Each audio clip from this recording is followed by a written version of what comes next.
Welcome back, everyone. It's Charlie. This will be my full Marvel's movie breakdown Easter eggs for the entire film. There are a bunch of references, obviously some of the bigger ones in the post-credit scenes that everybody's talking about. So if you're brand new to the channel, be sure to subscribe to get all the videos. Real big week that Marvel is having between this and the Loki Season 2 finale. And big coincidence too, Tom Hiddleston's partner in real life was playing Darben Zawe Ashton here. They actually just had a baby together. I don't think they planned on releasing both of their projects here, like it just kind of worked out that way. There's a little bit of connection between what's happening in the Marvel's movie and Loki Season 2, but not that much of a connection. Mostly the craziness just in general in the multiverse that's happening during the events of Loki Season 2, like that's kind of influencing everything that's happening in the Marvel Universe right now. Part of the big lead up to Avengers 5 Kang Dynasty and them fighting the Council of Kangs. The Incursion storyline, though, is also leading up to Avengers 6 Secret Wars, where all the Incursions finally topple basically the rest of the multiverse, like all of reality starts to collapse on itself. So that's obviously going to be bad news for Loki, who's like sitting at the center of the multiverse now.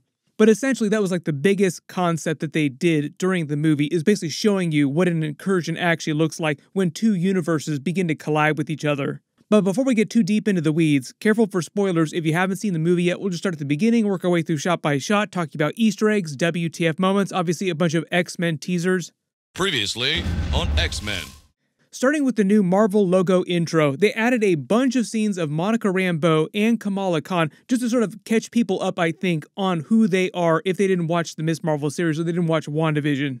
Technically, they designed the movie to sort of catch you up really quickly at the beginning about who they were, what their powers were, like just how everything works. But if you did watch the series, I think it benefited you a lot more as a viewer. There are a couple new scenes of Monica Rambeau during WandaVision, one in her 1970s outfit with the afro when Scarlet Witch was mind-controlling her. There's a scene of her using her powers for the first time when Scarlet Witch was attacking her after she'd passed through the Hex to remind people that she does have powers.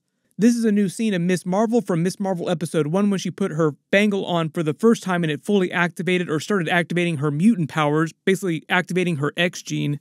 There's a scene here of Captain Marvel during the first Captain Marvel movie with her sunglasses about to go out on a test flight with Maria Rambeau. Essentially, it's there for Maria Rambeau because Maria is a big character during the film in a couple of different ways, like both in the flashbacks, in the main 616 version of the character, but also in the post-credit scene with the binary version of the character. There's also a couple of moments during the movie where they get into their memories, like they start exploring Captain Marvel's memories, and you see that she actually talked to Maria about how she thought that Maria should have been the person on the day that she got powers to have been that person, which they've already done a couple of different versions of, like the one in Doctor Strange Multiverse of Madness in the 838 universe was the one that got powers that day. She flew the test flight, got the powers.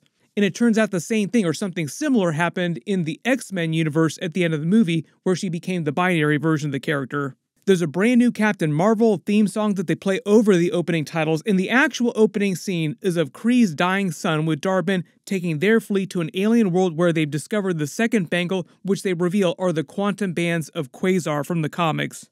A lot of you saw her hammer in the trailers and wondered about this. They confirmed that it is Ronan the Accuser's hammer. They're calling it the Universal Weapon, which is what he uses in the comics. Basically a very powerful hammer that's not like the other hammers that the other Accuser Corps uses. Not quite as powerful as like Stormbreaker or Mjolnir, but really, really powerful, even by itself without the extra power-ups from the bangles. Basically, the idea is that it can interface with the power of other really powerful artifacts like the Infinity Stones during the first Guardians of the Galaxy movie that Ronan used, and also the power of the bangles. And essentially during the movie, she's using the bangles' power in combination with the hammer to force open brand new jump points, unstable jump points, to steal resources from different planets and bring them to the Kree homeworld Hala. Supposedly there was going to be a deleted scene that would have taken place before this moment here of her finding the second bangle, explaining the history behind the original Quasar and how his bands wound up here on this planet, but also the other one wound up on Earth in that Ten Rings temple. Like, I don't think that Kree that was wearing it, like they found a Kree's hand in the rubble with the bangle on it, I don't think that was meant to be the original Quasar.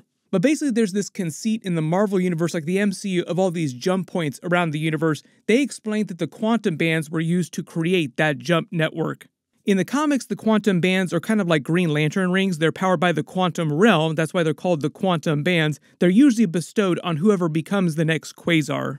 James Gunn actually just introduced the Phyla Vell version of Quasar, who was like the second version of the character in the comics. She doesn't need the quantum bands to use her powers, like the way that the High Evolutionary created her. The backstory is just a little bit different for the MCU. So it's kind of like Kamala Khan is now. Like Kamala Khan can use her powers without the bangles. Interestingly enough, side tangent, the quantum bands also gave Thanos' parents, Alars and Suisan of Titan Eternals, the ability to have biological children, explaining how Eternal robots are able to have children like Thanos and his brother Eros. There even wound up being a bunch of replicas of the bands in the comics that Thanos created using the Infinity Gauntlet, and one of the pairs wound up in the hands of the Blue Marvel, Adam Brashears. He's not a character in the movie though. There are a lot of questions like, this character here, this was not the Blue Marvel.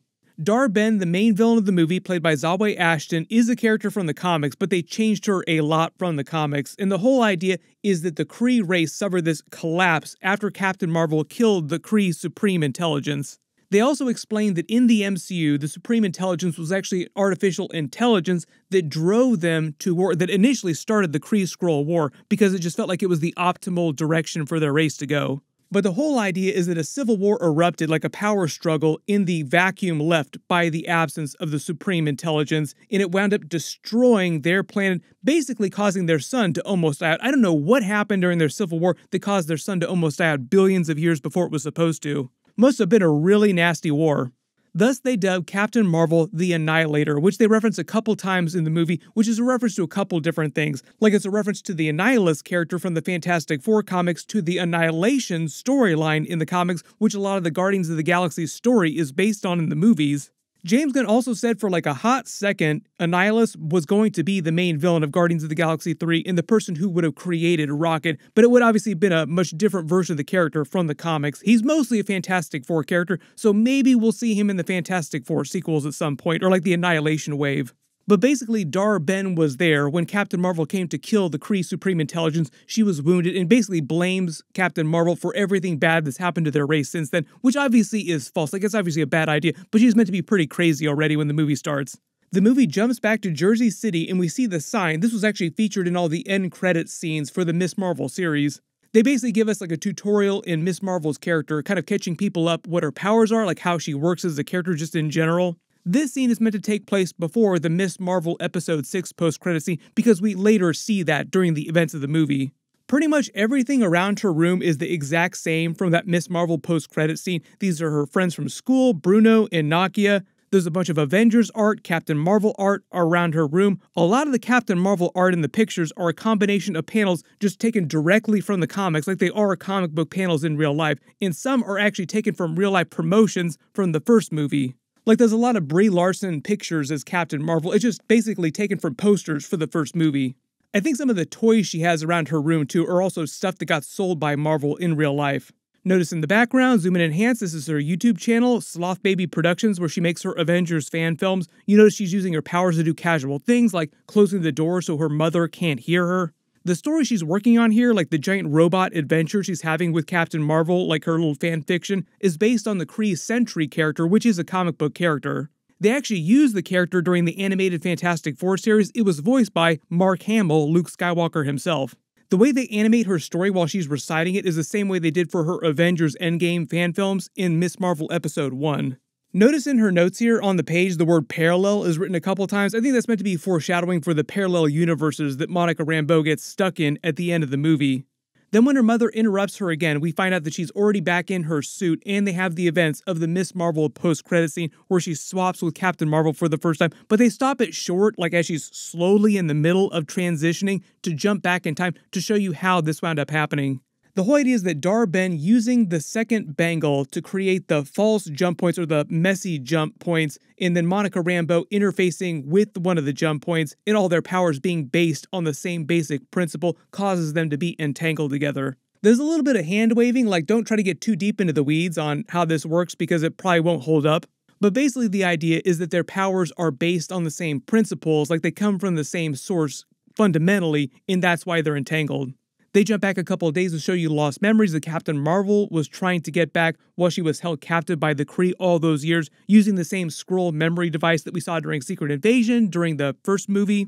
Mostly there to set up the big twist with the memory device later in the film when they all three use it together. They also kind of use this for a speedrun version of the first Captain Marvel movie for people that didn't watch the first movie or just haven't seen it in a long time and don't remember what her backstory is.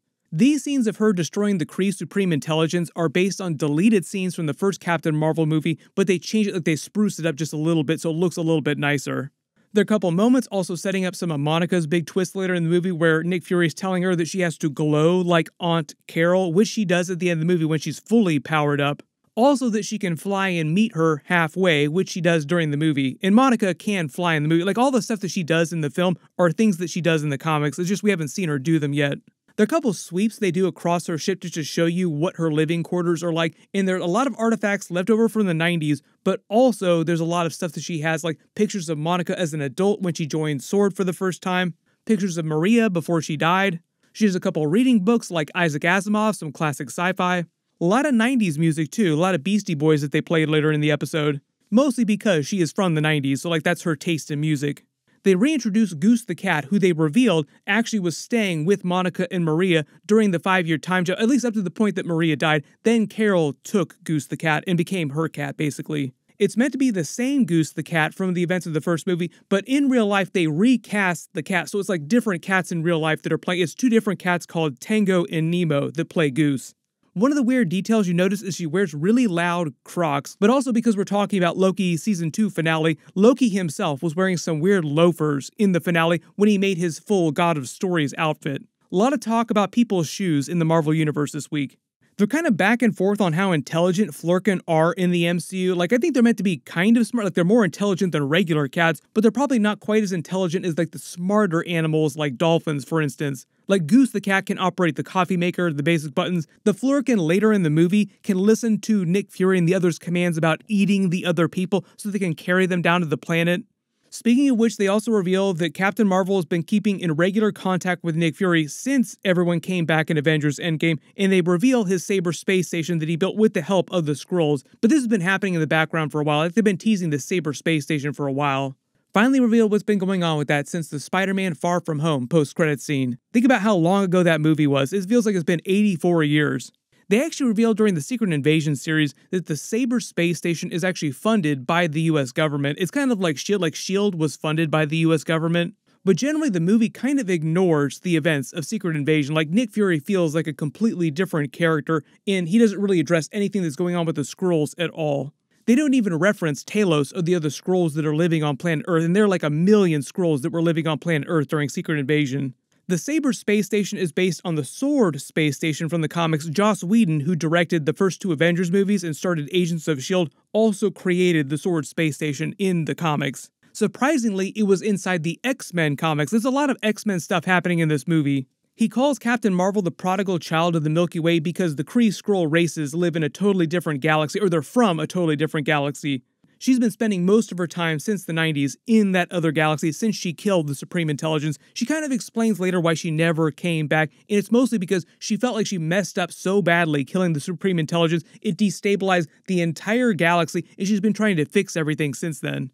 But they do explain that she did come back to Earth in flashbacks during the 5-year time jump. Like, there's this whole relationship that she has. Like, she has this really close friendship with Valkyrie that they explained during the movie. I think that'll happen during the 5-year time jump. Don't worry, we'll get to that. There are like a lot of big questions that the movie raises, like, when did this become a thing? What's going on? Notice that Nick Fury also acknowledges Goose, like, oh, is that Goose? Because it is the Flerken that took his eye out. They set up the whole jump point storyline in the episode, explaining that the original Quasar used the quantum bands to create all the jump points, and now they're destabilized because Dar-Ben is basically creating false or like janky jump points, and it's basically hurting the entire network, and if it destabilizes enough, eventually there'll be a giant collapse in a much bigger incursion than we see at the end of the movie. One that's so big they couldn't stop it, destroying the MCU universe and the X-Men universe. Then I believe when they mentioned planet MB418, where she found the second bangle, that's meant to be a reference to Captain Marvel Volume 4, number 18, which was a Genisville storyline involving the Negabands, which are kind of like the Quantum Bands, but they're a different story. It also involved Thanos and Thor, and the costume that Captain Marvel gets at the end of the movie, like the brand new suit, looks just like Genisville's costume. They start referencing what Monica Rambeau has been up to, what her powers are like now. They show a lot more of her powers. She's become a captain, so they call her Captain Rambeau, but it's also meant to be a reference to her being the original female Captain Marvel in the comics. And in the movie, they call the 3-way team-up the Marvels, because at different points, all 3 of them use the Marvel name. They remind you that Captain Marvel doesn't need a spacesuit. Apparently, neither does Goose the cat either. And also they reveal this is the first time Monica has spoken to Captain Marvel since she was a little girl. Like, they hadn't met in person until later in the movie. They swap for the first time after they come into contact with the jump point at the same time, and basically explain that they always swap places when they use their powers at the same time. So if you're confused about why sometimes they swap and sometimes they don't, if they only use their powers one at a time, they don't swap. If they do, then they do swap. So in order for all three of them to swap at the same time, they all have to use their powers at the same time. Otherwise, just two of them will swap. They use this first action scene to sort of explain how that all works for some comedy, kind of tease Kamala Khan's family, the whole idea of them dealing with Captain Marvel, who winds up in their living room like, oh hey, what's going on? Nice living room. See you later. Then they go to the Tarnax planet where the Skrull sect is living. It's a big deep cut from the comics. It's the original location where the Super Skrull came from in the new throne world of the Skrull Empire. In the MCU though, Gaia, Emilia Clarke's character, Talos' daughter, is basically the new Super Skrull. They finally reveal Emperor Droji. This is his sect that's living on this planet here that Talos mentioned during the Secret Invasion series. Now, they don't completely explain why all the Skrulls didn't move to this planet. Maybe he just couldn't support 1 million plus Skrulls, or like why these Skrulls didn't come to planet Earth. Who knows? But basically, they're in the middle of the peace talks between the Kree and the Skrulls that they reference at the end of the Secret Invasion series. Dar-Ben is basically just using it as a front because she's going to steal their atmosphere no matter what, but eventually winds up blaming it on Captain Marvel showing up. But that's just meant to be a ruse, like it's just meant to be an excuse. When they have the next fight in Kamala Khan's house, the Kree call Captain Marvel the Annihilator again. They do that several times in the episode. I kind of already explained the principle behind the Annihilator concept. They also use the fight to show you some of Monica Rambeau's powers in a way that they haven't shown you before, like the way that she can actually turn herself invisible, so to speak, or basically go out of phase with this dimension. That's how she can pass through objects, like she can pass through the floor, she can pass through walls, she can let things pass through her. Notice when Nick Fury shows up though, again, Kamala still thinks this is part of the Avengers tryouts for the new team. When she references Nick Fury's pad, thinking it's the new Apple iPad, this is the setup her stealing it at the end of the movie to try and form the Young Avengers with Kate Bishop's help. But also, they don't mention Apple products, or really like any products just in general, inside Marvel movies for the most part. Usually, you have to pay tens of millions of dollars of product placement for that to happen. So either Apple paid them a dump truck of money to have Miss Marvel reference iPads in the movie, or this might have something to do with the theory that everybody thinks that Apple will eventually buy Disney, so they're sort of cozying up to each other in the background. So if you start hearing people referencing Apple products in Marvel movies all the time, then you know something is up with that. That's why in all the Spider-Man movies, they always reference Sony products because Sony owns the Spider-Man character and they also make a lot of consumer products. Quick, have Spider-Man reference that Sony phone that he's using a couple more times. We want people to buy more phones. When they come back to Kamala Khan's house, notice that she's wearing a t-shirt that has real-life Captain Marvel comic book covers on it. They reveal that SABRE stands for Strategic Aerospace and Biophysic and Exolinguistic Response. Basically, a bunch of different aliens from across the universe all living together, dealing with space-based threats. It's kind of what SWORD was designed for in the comics, but they kind of burned the SWORD organization during WandaVision, which is why they had to create SABRE for this movie, otherwise it would have been SWORD. Nick Fury also confirms that he's kind of got Kamala under surveillance. Kind of, he says he keeps an eye on all superhumans on the planet, so to speak, or special people who have superhero potential. Monica explains, though, it's because of the events of Miss Marvel Season 1, like, oh, you're the hero of Jersey City. Of course we keep tabs on you because you have powers. Basically everything that happened in that finale episode, if you haven't seen it. They swap again and finally have the big Captain Marvel Monica Rambeau reunion. It is a little bit weird because the two characters have never met on screen. Like, we've only seen her with the younger version of Monica Rambeau, so they kind of had to create this chemistry between the two of them. Lieutenant Trouble is what she used to call her in the first Captain Marvel movie. Then she explains the events of WandaVision and how the Hex gave her powers by mutating her DNA, making her a mutate, kind of like Spider-Man and the Hulk. Mutates and mutants are like two completely different things. So in order to be a mutant, you have to be born with the X gene like Kamala Khan was, or like Namor is. They're technically mutants. Mutates are people like Spider-Man or the Hulk, for instance, or not Monica Rambeau, who grow up normally, then have their DNA mutated by some experiment or some accident. The difference between X-Men characters and mutants is that X-Men characters are just people who were actually on an X-Men team, which we actually see at the end of the episode when we see some actual X-Men characters. Monica flies for the first time. She can fly in the comics, she just hasn't done it yet, as she explains in this moment. Then they wind up switching and clocking the other bangle. Captain Marvel catches up with them super quickly using the different jump points. They enabled quick travel mode for Captain Marvel during the movie. Then they basically set up the Valkyrie Thor cameo during the movie, like they have Thor characters basically from New Asgard. They explained that Captain Marvel became friends with Valkyrie. I think they implied that it happened during the 5-year time jump when she was visiting Earth a number of different times, working together with all the surviving Avengers. Valkyrie gives her a pep talk and reveals that she has a nickname for Carol Danvers, just calling her Marv, as in Marvel. Then basically takes the surviving Skrulls back to New Asgard, so now pretty much every single Skrull that's left alive in the universe is now living on planet Earth. Based on the numbers during Secret Invasion, it's like a little over 1 million. Maybe they'll move them to like some other planet eventually, but for now I think they're going to stay on planet Earth. The reason why Valkyrie's wearing a business suit when she shows up instead of a suit of armor is because she just normally wears a regular suit while she's being king or queen of Asgard, however you want to think about it. The unintentional teams that she references are from Thor Ragnarok and Thor Love and Thunder. There's a quick speech that they have on Hala talking about the restoration of their race. A lot of people asking about this too, like why are some of the Kree blue skin, why are some of them pink skin? They explained during the first movie that there are some pink skin Kree and there are some blue skin Kree like Ronan the Accuser. So basically Dar-Ben and a lot of these other Kree are just pink skin Kree. Monica Rambeau explains more from the plot of WandaVision, referencing a witch giving her powers by traveling through a witch's hex because of Scarlet Witch. Also the backstory with Sword about how she got grounded when they got blipped back, and how they had them investigating Earth-based anomalies instead of space-based ones, and that's how she wound up going to the hex in the first place. Basically because Tyler Hayward was trying to engineer a way to reactivate White Vision. They start getting into the drama between the two of them. I kind of already explained this earlier in the video about why Captain Marvel didn't come back sooner. Kamala Khan is sort of like the Spider-Man of this adventure in space, coming up with all the pop culture references. She makes a copyright joke apologizing for using Captain Marvel's name, like, I've been using the Marvel name this whole time, is it okay? She starts brainstorming a bunch of code names for Monica Rambeau. Some of them are based on actual comic book names, and some of them are just like mashups inspired by already Marvel characters in the MCU. Professor Marvel feels kind of like Professor Hulk. Captain Marvel then explains the whole legacy behind the quantum bands of Quasar. Kamala also recaps the events of the Ms. Marvel series again when she traveled back in time and space, basically revisiting her great-grandmother's memories. When she calls Ronan the Accuser's universal weapon the Cosmo Rod, like, oh, I was going to call it the Cosmo Rod, that's also a thing from the comics. The Cosmo Rod is the Cosmic Control Rod, which is an artifact from the Negative Zone that Annihilus, who we also referenced earlier with the whole Annihilator Easter egg, winds up using to conquer the Negative Zone. Then they basically use the Skrull memory device to get the location of Aldana from Ms. Marvel's mind, but also use it for a bunch of flashbacks so they can show you more of the history between Maria Rambeau, Captain Marvel, that 5-year time jump when she did visit Earth, more of the relationship between her and Monica Rambeau.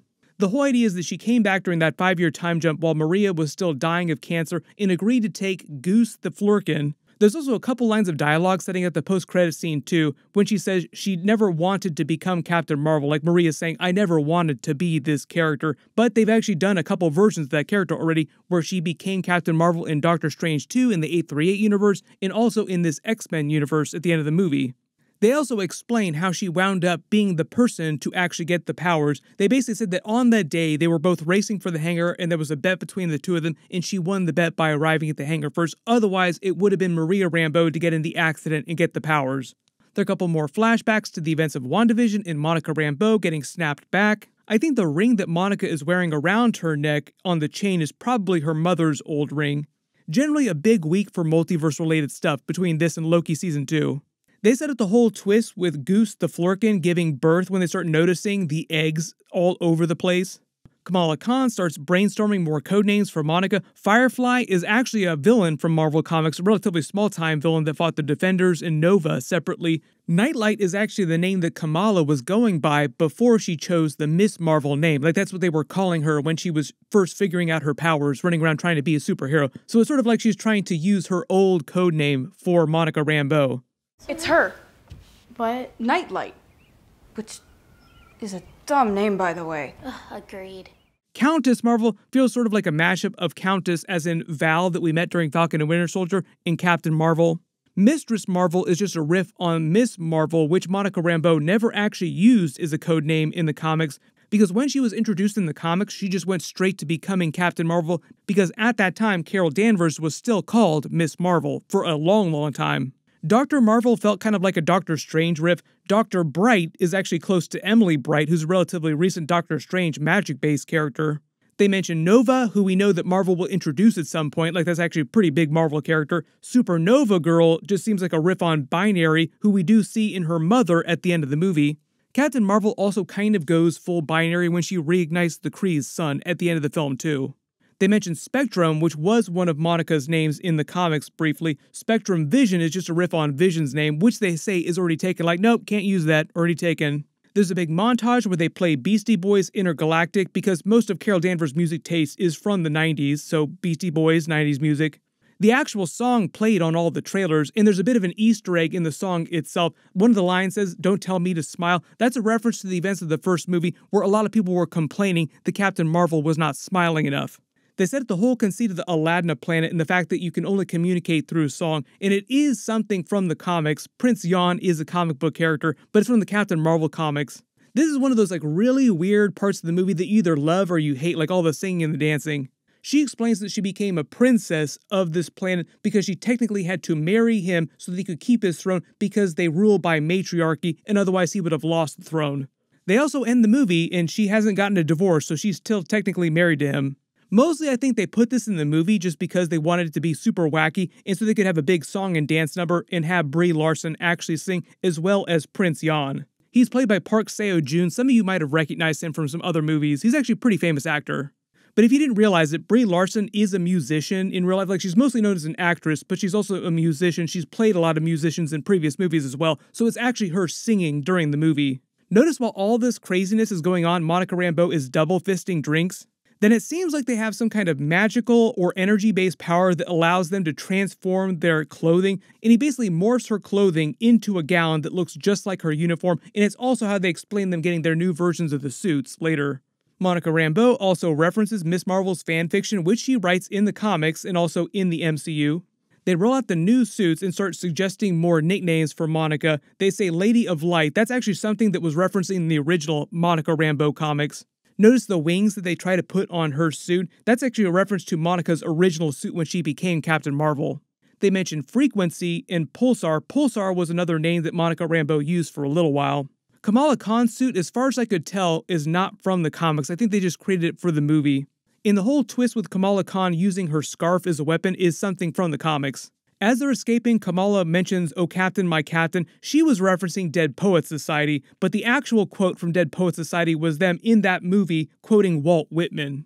Later when Monica calls Captain Marvel the Mighty Captain Marvel, that was the name of one of her actual comic book runs in real life. They hatch all of Goose the Cat's Flurkin eggs, which hatch into Fleur Kittens, like they call them Fleur Kittens, and they set the whole conceit behind them basically eating all the crew of the space station. This got a little wacky for me. Like, they come back to the space station, they start playing Phantom of the Opera music. I don't know why they chose that song in particular. They make it kind of seem like a massacre, even though technically they were saving everyone by putting them in their stomachs. So do you not wonder now what it is like inside the stomach of a Flurkin? Is it kind of like a TARDIS? Like, is it bigger on the inside? When they're crashing to Earth, they pass by the Golden Statue of Liberty, which we saw during Spider-Man No Way Home, but notice this one doesn't have the golden shield anymore. Maybe they just destroyed the shield during that final fight in Spider-Man No Way Home. Dar-Ben winds up getting Ms. Marvel's other bangle, and when she's activating them, she clangs them together, forming an X symbol, kind of foreshadowing the X-Men teaser that we see just a little bit after this. She can't handle the extra power, it winds up destroying her and tears a hole between universes. But I think the reason why Ms. Marvel can wear both bangles and survive it is because of her X gene, her mutation. A lot of people also asking about the second bangle at the end of the movie, like, why does she only have one bangle? What happened to the other one? I think they decided that they were too powerful to be kept together, too dangerous to be kept together, so they just stashed the second bangle somewhere else secretly. Captain Marvel goes back to reignite the Kree's sun by going binary, like I said, flying through its core, maxing her powers out. Seems like the Kree Skrull War is essentially over at this point. Then back at Monica Rambeau's house, they're basically moving in Captain Marvel, like she's taking over the house, watching over it, as she says, while Monica Rambeau is stuck in that other universe. Kamala Khan, bummed that Monica Rambeau is stuck in the other universe and they don't have their little three-way Marvels team up anymore, likes the idea of being on a team so much, she decides to put together a team of young superheroes, which will be the MCU version of the Young Avengers, kind of combined with the comic book version of the Champions. Her first stop is to go to New York City and try and recruit Haley Steinfeld's Kate Bishop, and the scene is meant to be a parody of the Iron Man 1 post-credit scene, with Nick Fury showing up to recruit Iron Man for the original Avengers. You think you're the only superhero in the world? Mr. Stark, you become part of a bigger universe. You just don't know it yet. Most of her speech is also meant to play out like a parody of Nick Fury's speech, like the dialogue is the same or very similar. Notice Kate Bishop is wearing her newer suit. She's coming back from a night of superheroing. Pizza Dog also makes a cameo in the scene too, with another pizza reference. She also jokes to Kamala Khan that she's not a teenager, like, I'm in my 20s, what are you talking about, teenage superhero team? She winds up begrudgingly agreeing to be on Kamala Khan's team, even though she doesn't really like the idea of being on a team quite so much, which is very much like Kate Bishop from the comics. She's kind of like that in the comics. Ms. Marvel then starts rattling off other superheroes that she wants to be on the team next and mentions Ant-Man has a daughter, which is Cassie Lang she's referring to. Then we have the actual mid-credit scene, the big X-Men scene. So Monica Rambeau wakes up in the hospital room of the X-Mansion inside the other universe next to her mother, Maria Rambeau, who in this universe also became a version of Captain Marvel instead of Carol Danvers, but she's going by the Binary name from the comics and wearing the more modernized version of Binary's costume from the original comics. She also became part of the X-Men team in that storyline, so for instance, this version of Binary in the MCU is part of this X-Men team. But essentially, she's like a more powered-up version of Miss Marvel, Captain Marvel's form, like a way more powerful version of the character.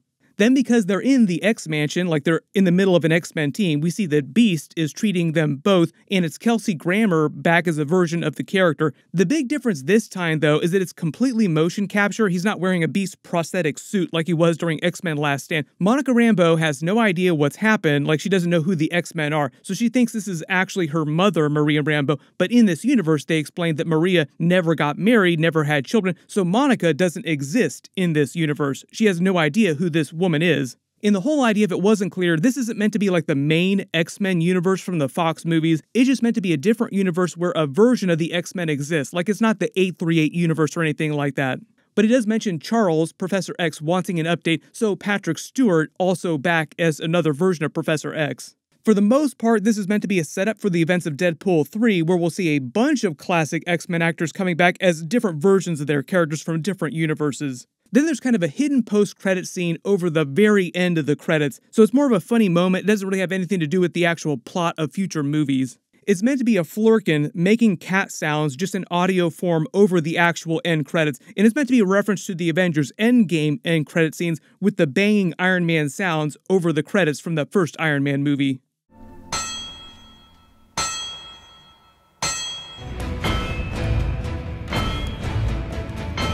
One of the other notable changes that you probably detected in the post-credit scenes is that at the very end of the movie, there's no kind of teaser message about any of the characters returning, like Captain Marvel, Miss Marvel, Monica Rambeau, even though we know all three of them will be back. Normally at the end of Marvel movies, they say Captain America will return or Thanos will return, but at the end of this movie, there's none of that.